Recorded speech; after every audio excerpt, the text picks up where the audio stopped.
Bonjour, bonjour, bienvenue pour ce premier mini-débat organisé à l'occasion du Carrefour international du bois. Donc à ma droite avec moi, alors nous allons parler pour ce premier débat, on va se poser la question de savoir comment se structure l'offre bois français. À ma droite, Caroline Bervic de la FNB, vous êtes adjointe au délégué général. À côté de vous, monsieur Vincent Marlin, vous êtes chez Pifto Bois, donc on est chez les scieurs. Et à côté de vous, on a un constructeur, Karine Bouillet, des Charpentiers de l'Atlantique, et vous êtes co-dirigeante des Charpentiers de l'Atlantique. Alors première question à vous, Caroline Bervic. Elle a besoin de se structurer, l'offre de bois français ? En tout cas, elle se structure. Donc, au niveau de la Fédération nationale du bois, du syndicat national des exploitants forestiers et des scieurs français, on constate un vrai dynamisme au niveau des industriels du bois français qui s'organisent de différentes façons, qui s'organisent entre elles pour développer des offres commerciales et donc pour attaquer plus fort au niveau des marchés et vendre beaucoup plus le bois français et arriver à mieux le positionner. On constate aussi des vraies avancées en termes d'innovation et de développement de produits. De plus en plus, les entreprises innovent pour aller vers plus de valeur ajoutée et répondre au plus près des besoins des entreprises de l'aval. Est-ce que vous pouvez me citer par exemple une innovation qui vous paraît intéressante du point de vue de l'offre française ? Alors, je vais citer les innovations dans le chêne. On a une entreprise qui développe des plattelages en bois lamellé collé de forte épaisseur pour répondre à un marché très spécifique qui est le marché des collectivités, en mettant en avant l'offre bois française et en plus en utilisant la mêlée collée, elle peut utiliser des qualités de bois très variées puisqu'elle met la qualité la meilleure à l'extérieur, en surface, et les qualités moindres à l'intérieur. Donc, ce qui évite, notamment en termes esthétiques, d'avoir des qualités moindres au niveau extérieur. Et tout en utilisant la caractéristique très intéressante du chêne en utilisation extérieure et aux caractéristiques mécaniques aussi. Alors, je vais m'adresser à vous, monsieur Marlin. Vous, de votre côté, vous êtes chez les scieurs, on est chez les scieurs. Est-ce que depuis 5-10 ans, on a changé ses habitudes ? Comment vous la structurez, vous, cette offre ? Alors, c'est vrai qu'il y a eu une réelle évolution depuis, je dirais, une quinzaine d'années. C'est, je veux dire, une remise en question un petit peu des méthodes de travail au niveau des scieurs qui sont plus maintenant orientées marché. Donc on s'est beaucoup plus intéressé à l'aval, savoir quel type de produit avait le maximum de débouchés au niveau du marché. Parce qu'avant, on ne s'intéressait pas au scier et puis on vendait ? C'était, bon, je vais schématiquement faire ça, alors c'est vrai peut-être pour l'ensemble de la profession, mais on avait un peu cette image-là. On avait un peu cette image-là de moins s'intéresser à l'aval et de scier et puis d'essayer de, on poussait la qualité qu'on avait vers le marché. Très concrètement, ça veut dire quoi, s'intéresser à l'aval ? Alors, s'intéresser à l'aval, c'est de vraiment s'intéresser sur les qualités de produits et les attentes des consommateurs, des utilisateurs de produits. Alors chez nous, ça a eu une remise en question sur pas mal de choses, puisque les produits sont de plus en plus techniques, les produits collés notamment, les bardages. Et donc chez nous, ça a remis en question sur différents aspects. Premièrement, c'est sur la sélection de la matière, donc en forêt. On remonte donc le besoin de l'aval vers l'amont, donc c'est aller sélectionner en forêt la qualité attendue par les clients, qualité structure, qualité bardage. Et puis la deuxième notion très importante, c'est l'investissement. C'est si vous allez sur des produits beaucoup plus techniques, vous avez besoin d'augmenter vos capacités de séchage, vos capacités de collage, vos capacités de rabotage. Donc l'ensemble de la filière a énormément investi ces dernières années pour avoir un outil industriel beaucoup plus performant et proposer un large panel de produits qui correspond aux attentes du marché actuel en France. Alors le marché, il est à côté de vous. Dites-nous, vous, chez les Charpentiers de l'Atlantique, est-ce que vous avez constaté justement une amélioration de l'offre ? Est-ce qu'aujourd'hui, vous trouvez des bois français qui correspondent à vos besoins ? Alors nous, on consomme de plus en plus de bois français, parce qu'il y a 5-6 ans, on travaillait différemment. L'offre est... Vous pouvez nous donner un peu une proportion il y a 5-6 ans, on était sur 80% de bois du Nord, notamment en structure. Et aujourd'hui, c'est l'inverse. 80% de bois français. D'accord, donc là, c'est très important en fait. Oui. Ah oui. Et en fait, nous, ça nous intéresse aussi parce qu'on avait fait à l'époque un bilan carbone et on s'était rendu compte que ce qui nous gênait dans le bilan carbone, c'était surtout le transport en fait. Et le fait de passer en bois français, du coup, au niveau transport, on en a beaucoup moins. On travaille avec des gens qui sont plus proches, donc c'est plus intéressant. Sur l'offre, elle est beaucoup plus variée. Alors nous, on a deux produits, c'est la partie bardage, donc finition, et puis la partie structurelle, bois de structure. Et sur les deux, aujourd'hui, on a beaucoup plus de choix que ce qu'on avait avant. Alors, on a du choix de qualité. Je reviens vers vous, Caroline Bervic. Est-ce qu'aujourd'hui, on a des produits certifiés, on a des produits... parce que je crois que c'était ça qui posait problème, en fait. Enfin, c'était un des problèmes. C'était une des questions, effectivement. Au niveau collectif, c'était important d'accompagner les entreprises vers une meilleure connaissance des produits et vers une certification de leurs produits.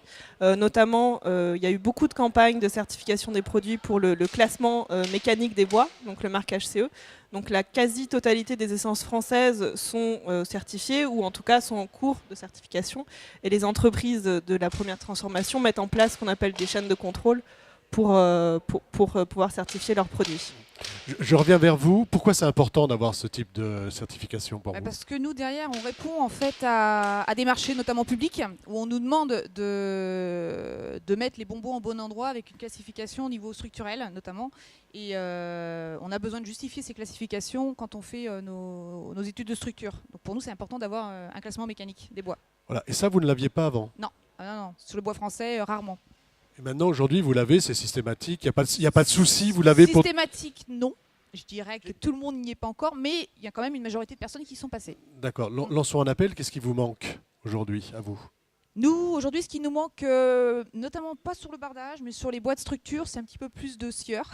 Parce on en a quelques-uns, mais ils ne sont pas nombreux à s'être... Vous avez besoin de concurrence, parlons un peu plus, voilà. Clairement. Oui. Ouais, voilà, tout à fait. C'est pour pouvoir, nous, notamment au niveau des bois de structure, avoir des prix plutôt stables, parce qu'on a un marché derrière qui, aujourd'hui, est quand même plutôt concentré. Donc, on ne peut pas se permettre de faire n'importe quoi sur nos prix, quoi. Mais aujourd'hui, si vous voulez absolument travailler avec du bois français, vous pouvez le faire. Oui. Il n'y a pas de souci. Vous avez tout ce qui peut rassurer votre maître d'ouvrage et les bureaux de contrôle. Il n'y a pas de souci là-dessus. Non, c'est clair. Aujourd'hui, on peut travailler avec des bois français sans problème. D'accord. Alors, je me tourne à côté de vous vers les scieurs. On manque de scieurs en France qui apportent des produits de qualité? Ça serait je sais difficile que c'est un peu... vous posez cette question, c'est un peu... Et c'est un peu une question à double tranchant. Je dirais que la majorité des scieurs s'améliore. Il y a, c'est vrai, des entreprises qui tiennent un petit peu le flambeau, qui sont un petit peu des moteurs sur le développement de ces produits français et sur vraiment la reconnaissance de l'offre française et la crédibilité de l'offre française. Alors, est-ce qu'il manque des scieurs? Écoutez, moi je suis heureux aujourd'hui, en marge du Carrefour du Var, de voir de nombreux scieurs français qui exposent sur cette édition. Je pense qu'ils sont présents, et ils sont plus nombreux, je pense, que la dernière édition. Donc, je pense qu'il y a le nombre de scieurs qu'il faut. Après, c'est des notions de capacité de production, d'investissement, pour pouvoir mieux répondre. Au jour d'aujourd'hui, la réponse française existe, et en termes de volume, elle peut répondre au volume nécessaire, c'est vrai, sur le marché français, sur une grande partie. On ne pourra pas, c'est vrai, complètement bannir les bois d'import. Bien évidemment, ils sont là, et c'est normal. L'idée, c'est d'avoir une concurrence saine, c'est pas de... Voilà, c'est de s'aligner sur les mêmes critères, sur les mêmes critères qualité, et je pense qu'aujourd'hui c'est le cas. Les critères prix, je prends bien connaissance de ça, et on y travaille, nous, bien évidemment, pour être toujours dans des prix de marché, mais c'est vrai que le marché actuel étant tendu, les prix sont, c'est vrai, tendus, non seulement pour tous les constructeurs, mais évidemment pour nous. Mais donc la notion prix est une dimension, mais on essaie d'intégrer pour être bien positionné. Et le bilan carbone, je pense, comme je disais tout à l'heure, est un point important en faveur des bois français, à qualité égale. Alors, je reviens vers vous, toujours pour cette idée d'offres structurées et d'offres certifiées. Enfin, je ne sais pas si on doit dire certifiées, normalisées, mais vous êtes par exemple capable aujourd'hui d'avoir des bois français sur toutes les gammes de produits qui vont rassurer nos amis constructeurs on n'a pas la prétention d'être un modèle. On n'a pas la prétention d'un modèle, mais du moins, on essaie en effet d'avoir l'ensemble de nos produits. Donc, sur les sillages... En fait, ce que je voudrais savoir aussi, c'est qu'est-ce que ça implique pour vous? Qu'est-ce que ça a impliqué? Alors, beaucoup de choses. Alors, notamment, c'est bien parce que tout ce qui est certification ou normalisation, ça donne déjà un cadre de travail, ça donne de la rigueur, et ça, c'est important au niveau industriel. Donc, ça a permis de mettre des procédures de contrôle sur la qualité de nos produits et de garantir une qualité. Alors sur la partie structurelle, les sillages, on a par exemple le marquage CE. Sur la partie lamellé-collé aussi, on a le CE lamellé-collé. Ce qui implique derrière des contrôles continus au niveau de notre production et des contrôles aussi par un organisme tiers pour vérifier la qualité de notre travail. Donc ça permet une régularité dans l'approvisionnement et une qualité chez nous et bien évidemment chez l'utilisateur, puisque pour lui ça le rassure et ça apporte bien sûr une fiabilité et on dira de travailler sereinement. Ce que je pense que c'est le plus important actuellement au niveau des utilisateurs. Alors, Caroline Mervic, quelle est la prochaine étape? Est-ce qu'il y a une prochaine étape? La prochaine étape, et celle qu'on est en train de lancer, c'est maintenant que les entreprises se structurent et montrent un certain dynamisme, c'est essayer de sortir un peu du bois. si je puis dire, et de revendiquer un peu la provenance française et vraiment de la positionner sur les marchés. Donc ça, c'est ce qu'on essaye de faire. C'est-à-dire qu'on les a accompagnés en termes de développement et maintenant on essaye de les accompagner en termes de communication et de promotion des bois français. Donc c'est ce qu'on met en place au niveau national. Et puis il y a encore du travail sur la partie développement, notamment sur des essences feuillues. Il y a encore beaucoup de recherche pour arriver à mieux valoriser ces essences-là sur des nouveaux produits et certainement des marchés plus de niche. Donc il y a encore du travail notamment sur les essences feuillues. Voilà, parce que ce qui caractérise la forêt française, c'est qu'elle est très diversifiée, donc il faut trouver du Débouchés produit, pour des tout le débouchés. monde. Voilà, je cherchais mes mots, des débouchés pour tout le monde. De votre côté, vous travaillez sur de nouveaux produits, sur une nouvelle offre que vous essayez de structurer, donc justement différemment sur des niches de feuillus, de choses comme ça. Alors nous, on scie uniquement du résineux, mais on dira que notre offre évolue continuellement. Parce que la recherche-développement est continuelle chez nous et c'est une source aussi déjà, un moyen de se démarquer de la concurrence parce qu'elle existe, bien évidemment, et bien sûr de pouvoir proposer des nouvelles solutions toujours plus évoluées, toujours plus pratiques pour nos utilisateurs. Notamment, on en a fait un gros travail, c'est vrai, cette année, sur notre offre de lamellé-collé pour mieux répondre aux attentes du marché. Et c'est quelque chose qu'on présente, on va dire, en exclusivité sur le Carrefour du Bois cette année. Et vous, de votre côté, donc, est-ce que vous pouvez nous donner un exemple, par exemple, de bâtiment qui a été construit avec des bois français, qui n'aurait pas pu l'être avant, et pourquoi ça a été possible en fait, hein? Qu'est-ce qui a fait que finalement vous avez retenu cette solution? J'ai un exemple qui n'est pas très loin, hein, c'est sur Saint-Herblain, on vient de finir une crèche où on avait le lot bois bardage. Et en fait, on a travaillé sur du mélèze en bardage, il y a 4000 m² de mélèze. Et là, c'est du mélèze français. Il y a 4-5 ans, ça aurait été forcément du mélèze bois du Nord. Hein. Et pourquoi c'était possible que ce soit aujourd'hui du mélèze français? D'une part, parce qu'il y avait les volumes. Il y avait les volumes de disponibles. D'autre part, parce que les architectes ont aussi travaillé sur le projet pour mettre en avant aussi nos bois qui sont un peu différents des bois du Nord. Parce qu'il y a aussi ça. On n'a pas tout à fait les mêmes aspects de finition.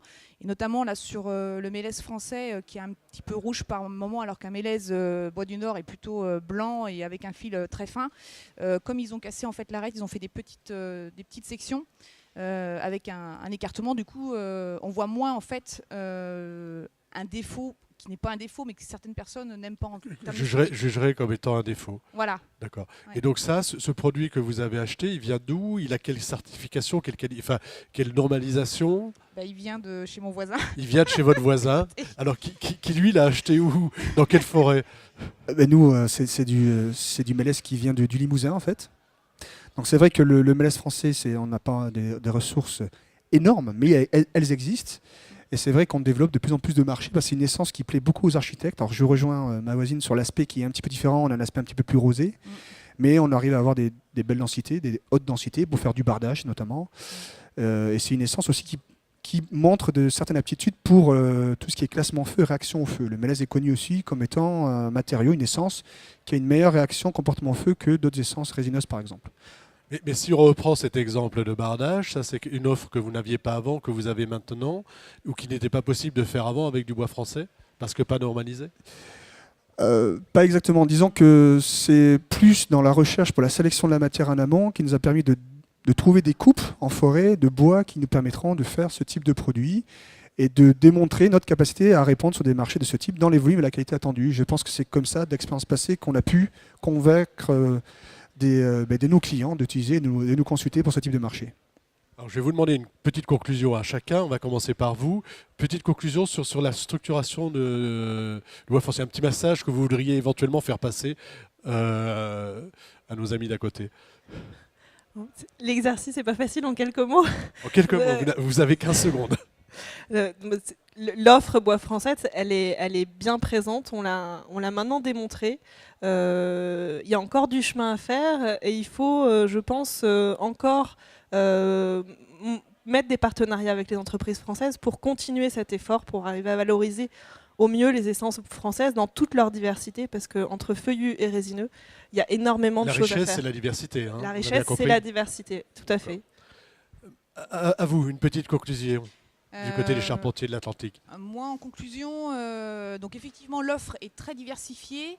Ce que je voudrais dire par contre à la filière, c'est surtout positionnez-vous, enfin regardez l'utilisateur derrière, proposez d'autres choses, allez bien sur le client final et poursuivez votre travail là-dessus, puisque c'était pas une habitude en fait sur les séries.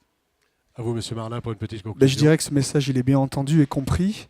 Je dirais que l'offre française, elle existe, elle est crédible, elle commence à répondre vraiment aux attentes des utilisateurs et des consommateurs finaux. Elle est structurée, elle répond en termes de normes. On remercie déjà les utilisateurs qui nous font confiance et on espère en être digne. Et on continuera à travailler pour continuer de renforcer notre crédibilité sur ce marché-là. Merci beaucoup. C'était notre première conférence donc, au Carrefour du Bois International sur le bois français. À bientôt. Merci. Merci. Merci.